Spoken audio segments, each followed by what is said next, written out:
Hey, what is going on, everyone? It's me, Mr. Mario, and welcome back to another episode of ModChat. For those who do not know, this is a podcast I do here in two different forms. First of all, it is available in a video visual form here on the Mr. Mario 2011 YouTube, Rumble, and Odyssey channels. It's also available as a podcast in audio-only form, so you can take it around and listen to it like an actual podcast wherever the hell you want to. Simply look up ModChat, all one word, on your favorite podcasting app, host, provider, or platform, and you should hopefully be able to find it. I know it's not available on all of them, but it is available on most of them.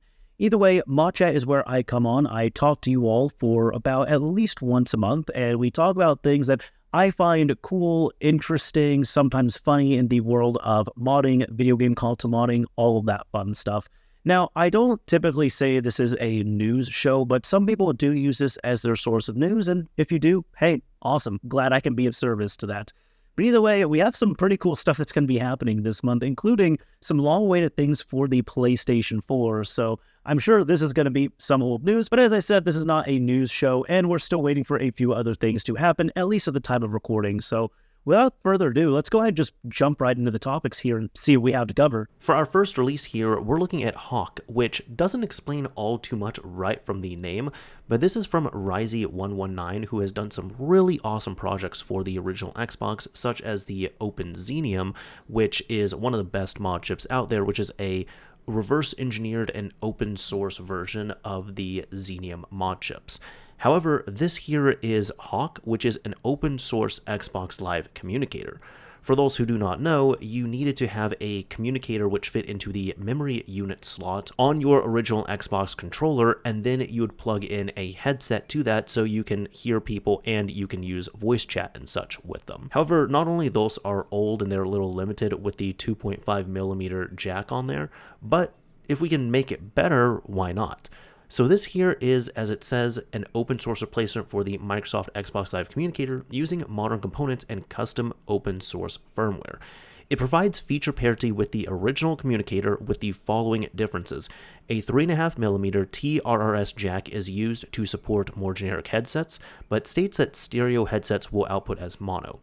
And the volume wheel is replaced with a button. The volume is indicated by LED brightness, which we can see right over here. So that's cool to see. It looks like on the right or on the back of this, there is a guide which shows, what you can do here. So if you press the button, just like press it in real quick, you are able to change the volume. If you hold it for 1 second, you can mute it. If you hold it for 2 seconds, you can increase the gain on your microphone. And if you hold it for 8 seconds, you end up resetting the settings on here. For usage, it does state that when installing Hawk into your controller, it must be installed in the slot closest to you. So I would say that is slot 1. Of course, then the extra usage here. So hold the button for 1 second to mute and disable the microphone. Hold button for 2 seconds to enter microphone gain adjustment mode. And of course, those adjustments will be saved internally, but you can reset them. So really just what I went over right there, which that's pretty nice. Not even really a need for redundancy here. I just really like that it's pretty self-explanatory right there, but if you need it more fleshed out, you have this available here. Do keep in mind if you're going to be ordering this as a PCB, it needs to be 1.2mm of thickness. He also has information here on compiling and programming and also a FAQ here. So if you're interested in the pinout for the headphone jack, you have it here. If you run into issues such as not fitting it into your controller slot, you might have produced it too thick. If you're being told your microphone is really quiet, there are some troubleshooting steps here and some settings you can change.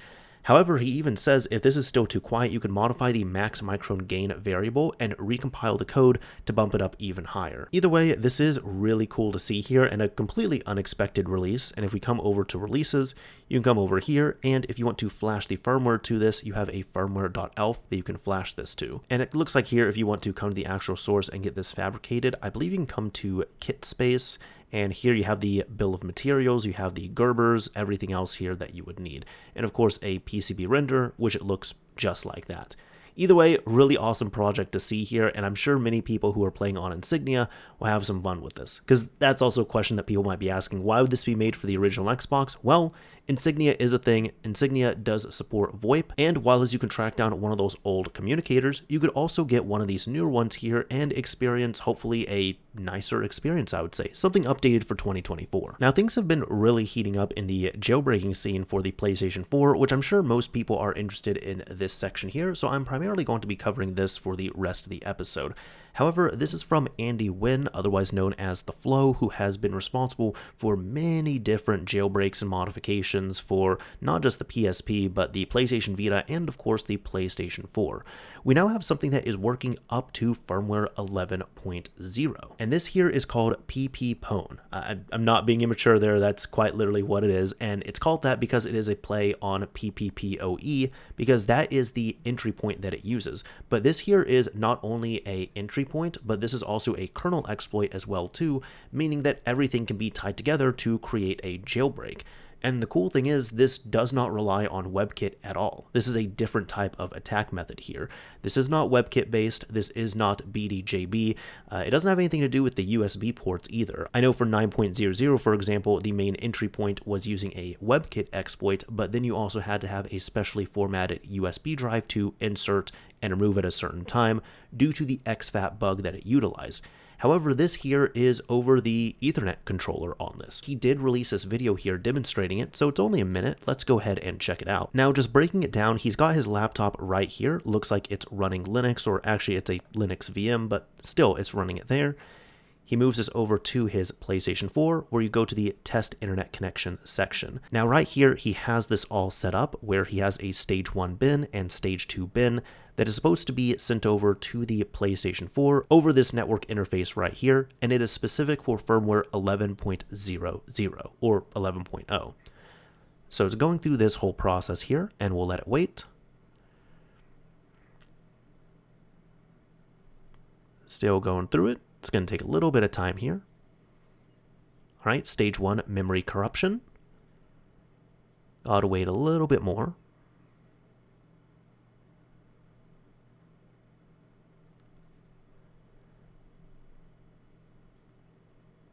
And here we go.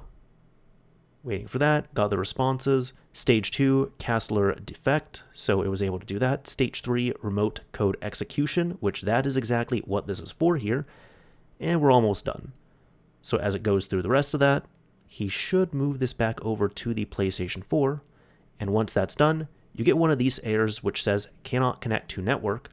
But then you get another one here that states PPPoE, which is showing that it does have kernel level access at this point. So we were able to get successful remote code execution, which is what all this was for. He even has it over here. You can see the target MAC address, all the other information here, stage 4 arbitrary payload execution. So that is sent after stage 3, which was the remote code execution. So that's really awesome to see overall. So just looking at this here kind of as it plays out again, I am going to be curious to see the future landscape on this, because I have a feeling most people will be on firmware 11.0, because that firmware will not only be the newest one, but that's just going to be the one people will jump to when they see this jailbreak.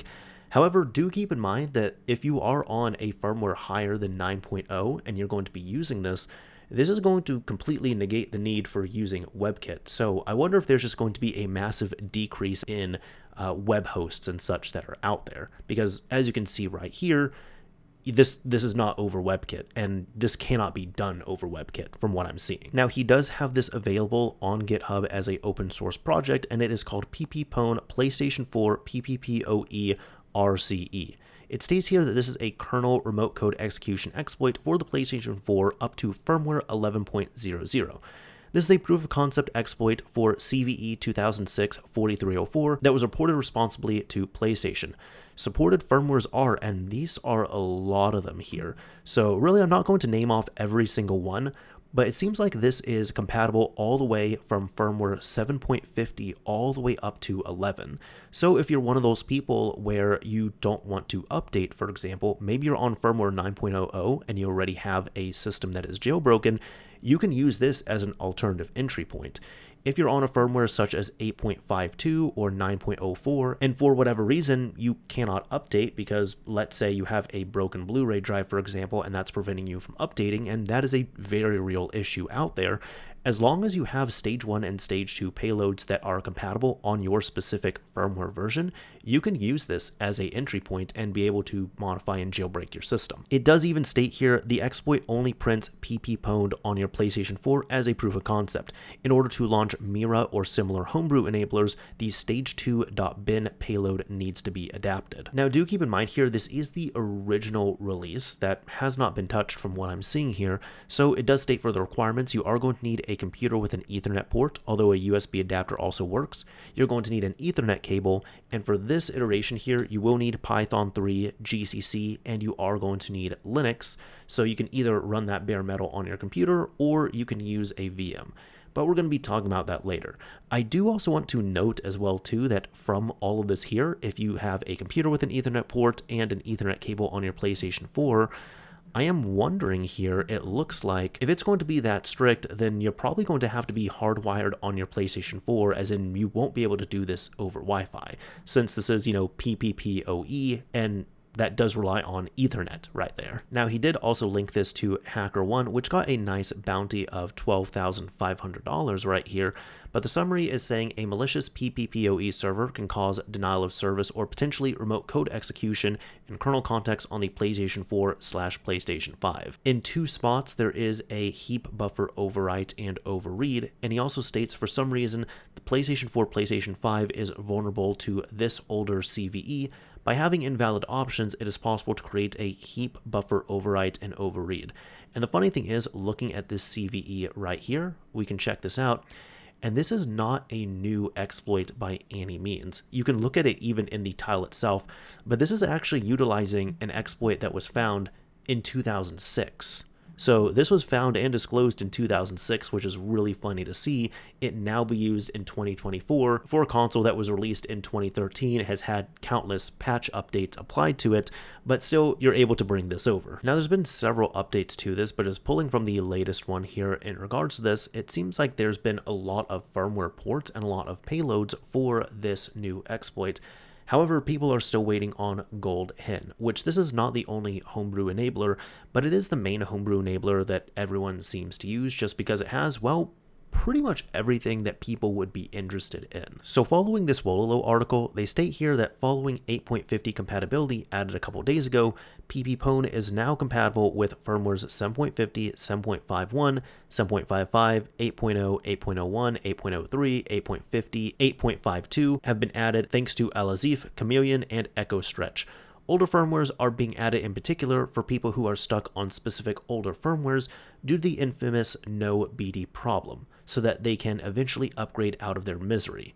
I also haven't credited other devs who have been committing changes to the PPPoE GitHub. In particular, Matt HC submitted a change that could improve reliability of the exploit, and Rafael Romeo, who added 10.50, 10.70, 10.71, and 9.50, 9.60 support a few days ago. I apologize for any other people I might have missed during this crazy week for the PS4 scene. The scene is still, of course, eagerly waiting for a Hen solution, the closest we have to a custom firmware on the PlayStation 4. Gold Hen has been making some progress and is being tested by a few trusted folks. Earlier today, Michael Crump shared a video showcasing Gold Hen running on 11.00. Again, this is not released at the time of publishing this article, but it seems the release is right around the corner. Now, discussing older firmware support and why it is important here, they're stating that this relies on a surprisingly old public vulnerability in one of the FreeBSD network drivers.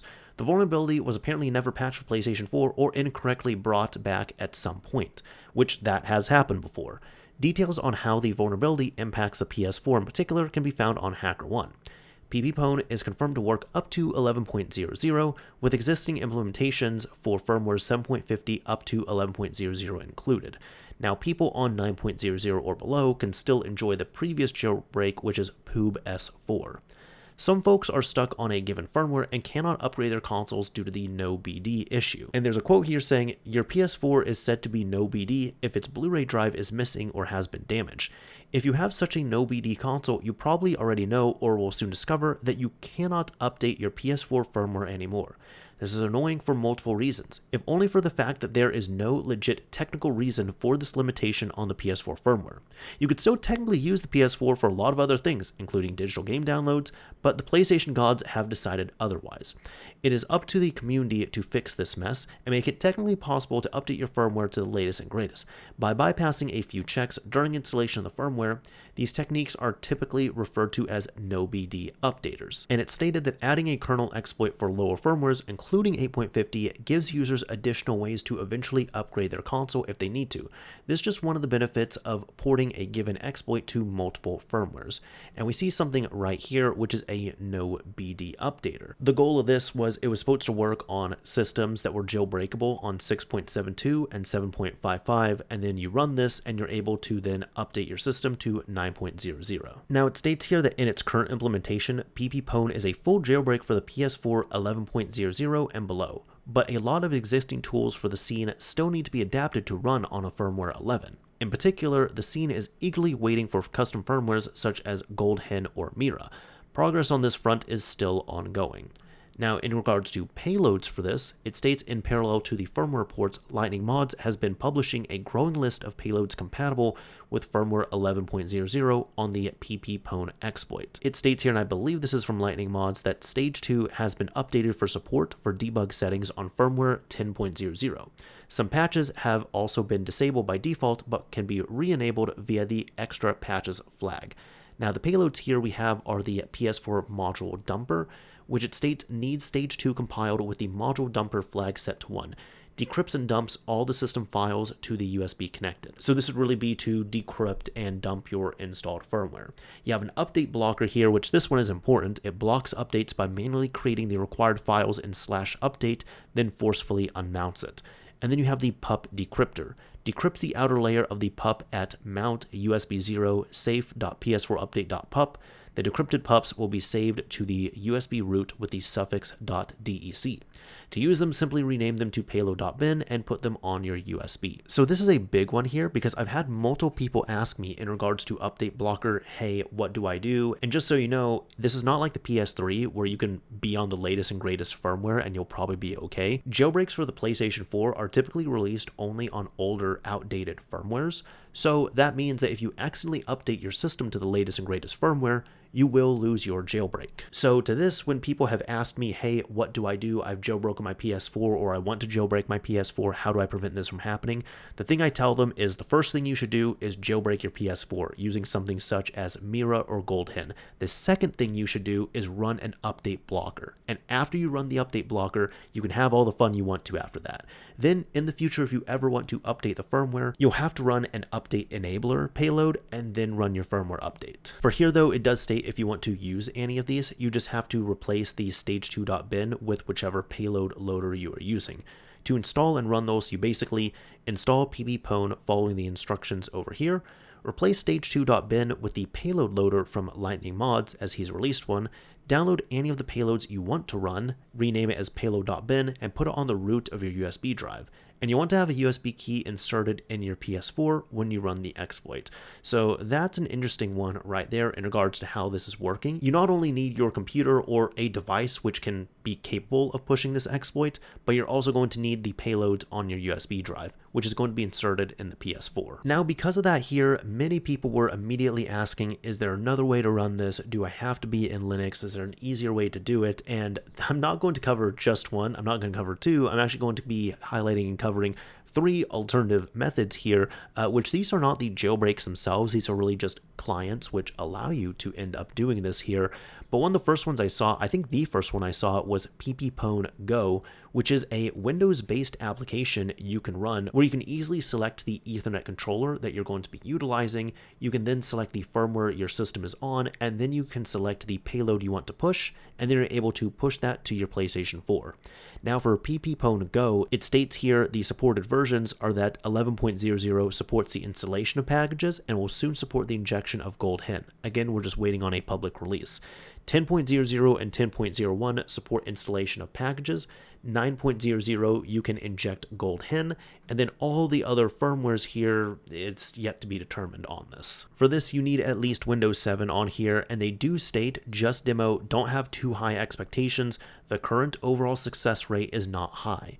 The success rates vary between different versions. Please wait patiently. The nice thing is too that PPPoE has a Python script for this. However, they even say if this script is ever updated in the future, for example, if stability is increased in this, there's no need to update the executable. You just directly overwrite the Python files for PPPoE and offsets for this application. The second one here is PPPoE Loader, which is pretty similar, and it states here this is a Windows front-end desktop program based on PPPoE that aims to reduce the environmental dependencies needed to run it and implement a one-click RCE in the simplest way possible. It seems like for this here, you'll need a Windows computer, your network cable, and a PlayStation 4 running firmware anywhere from 7.50 all the way up to 11.0. You'll then again run the executable on here, use the Ethernet port you're using to connect to the PlayStation 4, select your PlayStation 4's current system firmware version, and then select the stage 2 file. So for the stage 2 file, for example, you could pop in the payload loader, or you could load up Gold Hen, whatever you want to on there,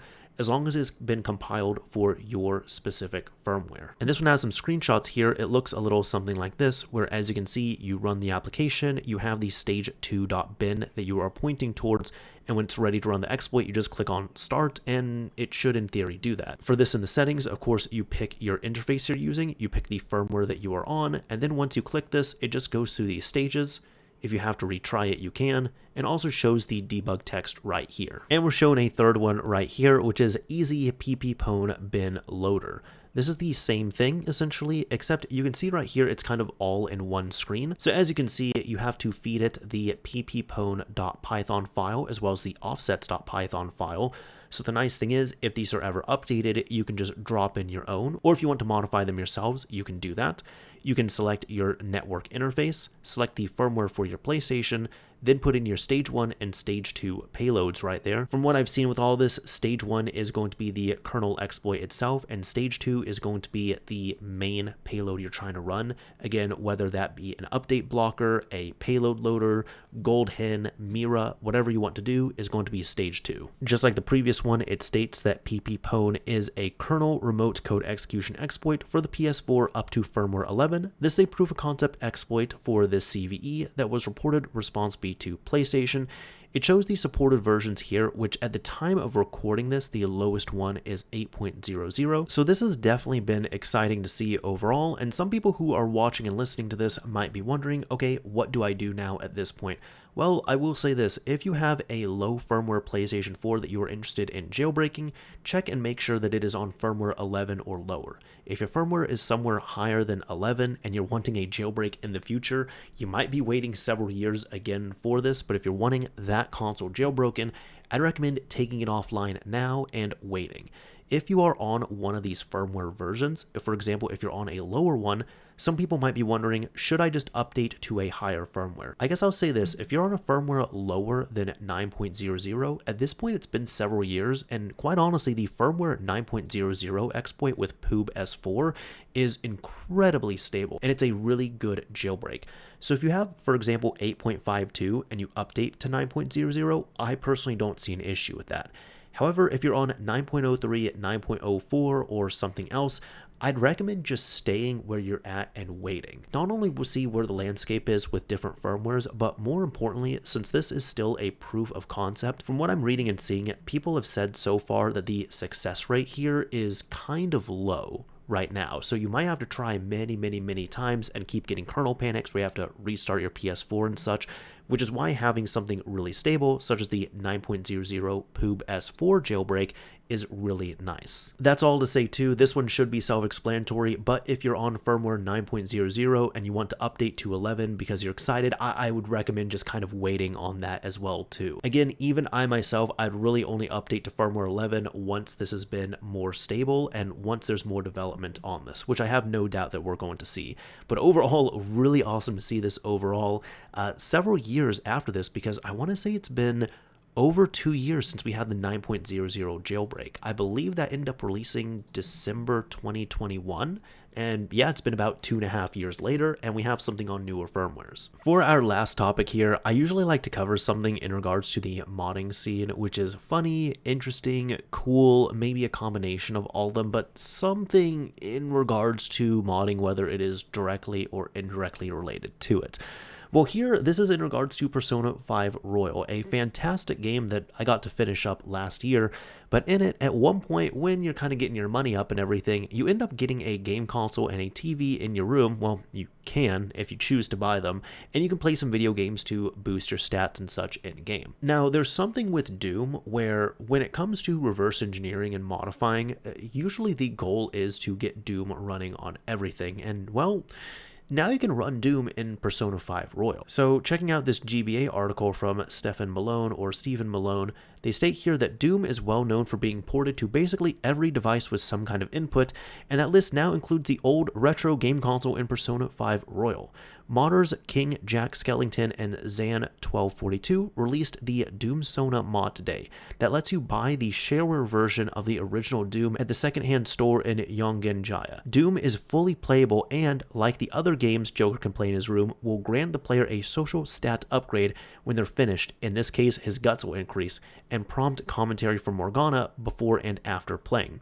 This mod includes the WAD file for the shareware version of Doom, as well as for Free Doom and Chex Quest, a promotional video game released by General Mills in the 90s based on Ultimate Doom. Upon completing the shareware Doom, which only comes with the first episode, the player can purchase a full copy of Ultimate Doom from the same store. However, since this game is still being sold commercially, the WAD file isn't included with the mod, and the player must provide their own. DOOMSona also supports any PWAD that is compatible with Chocolate Doom, a source port of the original Doom that aims for historical accuracy and adherence to the experience of playing Doom as it originally released. So let's just check out this video right here. We have this come up, alright, he's going through everything here. Let's check this out. He went to the game shop. Okay, this is cool. There's like text, whoa, I've heard of this game before, as Morgana says. It was a huge hit back in the 90s and practically defined the genre of first-person shooters. So Joker's buying it. Hey, let's head back to the room and try it out for ourselves. Okay. So he's going to leave. And let's go. So now when you're in your room, you can access playing video game, let's play a game, Doom shareware right there. And there we go. Credit to King Jack and Zan1242 for modding this into Persona 5 Royal. This is the shareware version, so only the first episode's unlocked. And you can see it right there. You can see the cartridge, the Doom cartridge. Let's close out of this. The Doom cartridge right there. Doom, of course, is on the screen. Welcome to the shareware version of Doom. Enjoy the first episode, Knee Deep in the Dead. All right, so there's the first prompt. Second one, complete this shareware and you will have the opportunity to buy the full version at the recycle shop. Doom.wad must first be in the DOOMSona directory. And let's see a third one here. Key bindings can be edited via chocolate doom setup.executable in the DOOMSona directory. So really cool how that all goes in. And then here you quite literally just have the game boot into Doom, where you can do all this, change all these features. And check this out. I mean, this is just the original, like the very beginning that's playing here. But that's Doom, the demo, I should say. Then right here, it's playable. That is Doom. So the player's going to go through this episode here. Are you sure you want to quit the game? Yes, so they're going to quit it.